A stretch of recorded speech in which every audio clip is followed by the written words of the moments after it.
ñëwaat ak yéen ci conclusion yi nga xam ni arrêté nañ ko fi di rafetlu seen teewaay di leen jéggalu surtout yéen ñi nekk ci presse bi parce que waxtu yu guddi na gis nañu aussi mobilisation bi ngeen def xëy na li am moom moo tax ngeen teewee nii dëgg la presse bi moom lu ñu yëkkati ñu ngi ci ndax loolu mooy seen liggéey mais gis nañ seen mobilisation exceptionnelle bu réew mi soxla yéen aussi da ngeen ci bay seen waar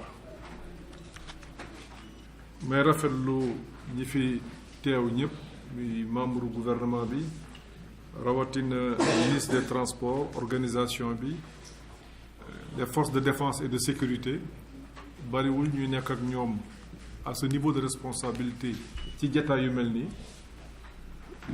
ma leen di sant bu baax ci turu président de la république di sant aussi techniciens yi seen présentation yi jekk na rafet na may sant aussi ñi nga xam dañuy dañuy yëngatu ci mbokk ci wàllu transport déglu nañ fi segment yëpp ku ci nekk wax nga sa xalaat wax nga ni nga ko wax ko ni nga ko gisee mais li nga xam ne mën naa ko ci tënk foofu rek laa yem mooy ñun ñëpp ñoo bokk jëmukaay ndax ñun ñëpp d'accord nañ ni muy demee léegi am na loo xam ne war nañ ko ci soppi loolu moom mën naa wax ni ñëpp d'accord nañ ci nga xam naa ni ci kanam tuuti ministre des transports dina ñëwaat ci conclusion yëpp. Agissant conformément aux instructions du président de la République, nous venons de tenir un conseil interministériel sur l'impérieuse question de la lutte contre l'insécurité routière. Je voudrais d'abord réaffirmer les condoléances du chef de l'État au peuple sénégalais et dire aux familles éplorées que nous partageons avec elles la douleur qui les afflige. Personne ne peut ressentir la souffrance qui est la vôtre. Je l'ai mesuré hier quand j'ai accompagné le président de la République à Kaffrine en rencontrant les blessés et certains parents des victimes. Nous vous devons la solidarité et je vous réaffirme aujourd'hui le soutien de l'État. Nous vous devons la solidarité et c'est le pays tout entier qui s'est trouvé bouleversé par cette catastrophe. Tout simplement parce qu'elle pouvait nous concerner tous, chacun d'entre nous. L'émotion ne va jamais se dissiper et restera encore vive à l'évocation de cet accident. Le plus terrible accident de la route de notre histoire contemporaine. À travers une démarche inclusive, nous avons procédé à un diagnostic sans complaisance de la situation. Maintenant, il nous faut passer à l'action et de façon résolue. C'est cela, et rien que cela, qu'attendent nos concitoyens. C'est une attente forte et légitime qu'il convient de satisfaire. Alors, le message doit être clair. Plus jamais ça sur nos routes. Je le dis avec détermination absolue, des actes suivront et ils ne devront faire l'objet ni de report, ni de compromis. Nous serons sans concession avec ceux qui contreviennent aux règles édictées pour garantir l'intégrité physique de nos concitoyens. Un des probables facteurs d'altération de l'efficacité des mesures que je vais énoncer sous peu reste le manque de suivi. Il convient d'y remédier. Ce terrible accident qui a frappé notre pays hier doit déclencher une prise de conscience pour renforcer les mesures de prévention et de sécurité. Il ne faut pas relâcher nos efforts pour faire progresser la sécurité sur les routes. La sécurité routière est et restera une des priorités de l'action du gouvernement. Et les services de l'État sont particulièrement mobilisés pour surveiller les routes, contrôler et, si nécessaire, réprimer les infractions commises. Notre mobilisation collective doit être sans faille pour lutter contre l'insécurité routière. Les mesures que l'État va appliquer se veulent une rupture que l'on pourrait qualifier de structurée, car toutes les parties prenantes ont été associées à la réflexion. Dans cette perspective, j'engage premièrement le ministre des Forces armées, en relation avec le ministre de l'Intérieur et le ministre en charge des Transports, de soumettre au gouvernement, dans un délai de 15 jours, un projet de décret portant mise en place d'une structure autonome multisectorielle dirigée par un officier supérieur sous l'autorité du ministre des Transports et chargé de l'application rigoureuse des dispositions du Code de la route. Deuxièmement, le ministre de l'Intérieur et le ministre des Transports de prendre dans les 72 heures un arrêté interministériel portant interdiction de circuler pour les véhicules de transport public de voyageurs sur les routes interurbaines entre 23h et 5h du matin et rappelant les horaires de circulation des véhicules de transport et de marchandises dans Dakar.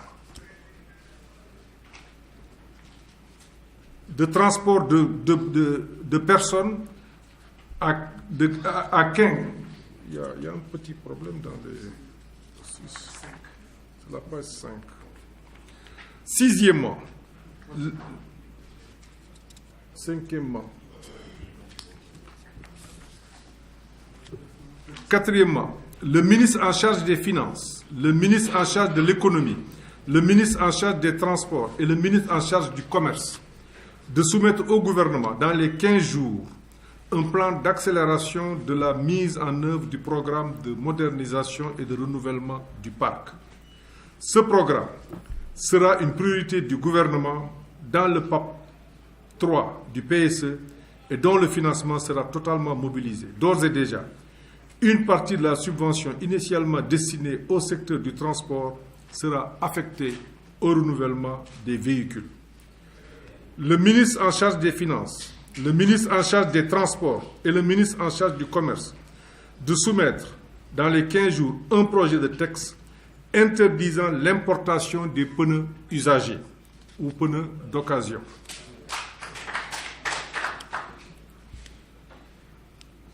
Le ministre en charge des transports terrestres de prendre une mesure rendant obligatoire le passage gratuit du contrôle technique à Dakar pour tous les véhicules de transport de personnes et de marchandises et suspendant pour une période de 3 mois les visites techniques des véhicules particuliers.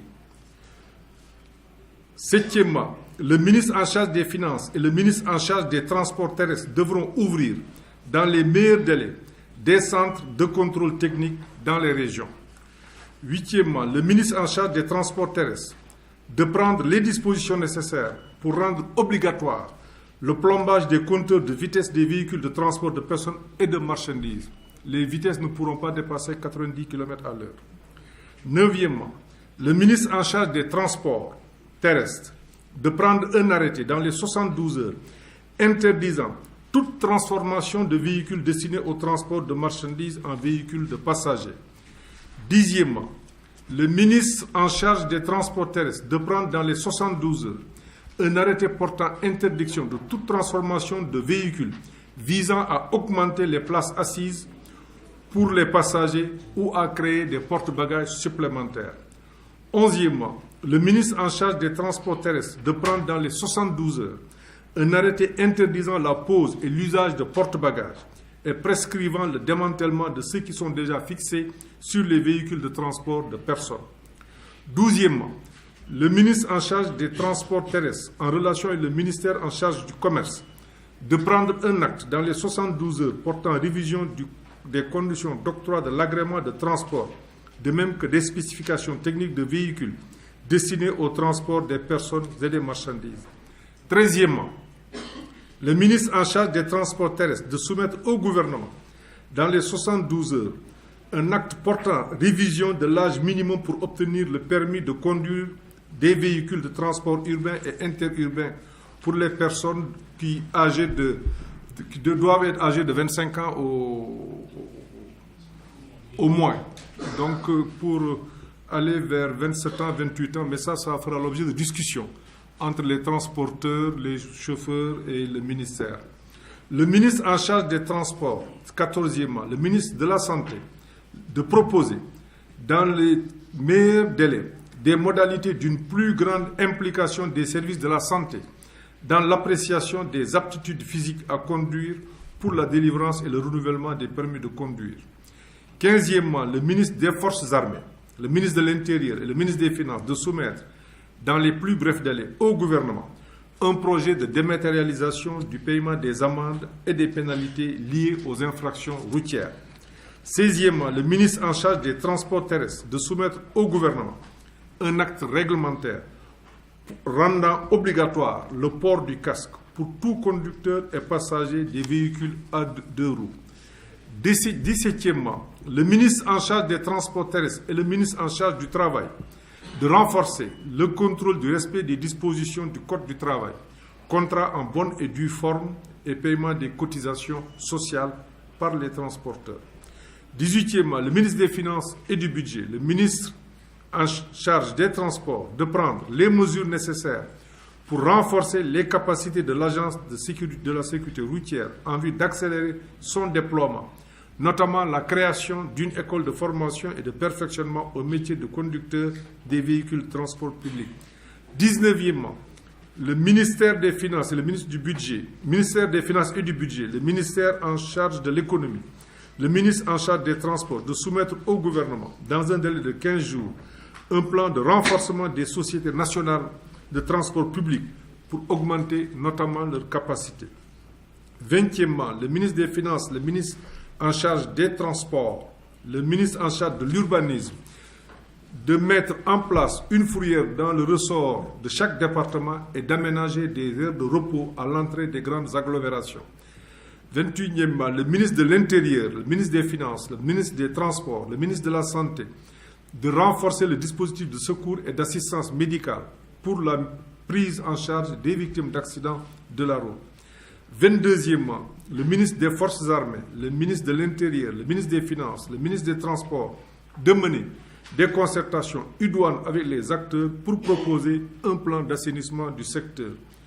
Enfin, le Conseil supérieur de la sécurité et de l'éducation routière, qui est basé à la primature et sous l'autorité du secrétaire général, se chargera d'opérationnaliser et d'assurer le suivi des recommandations. Je vous remercie de votre attention.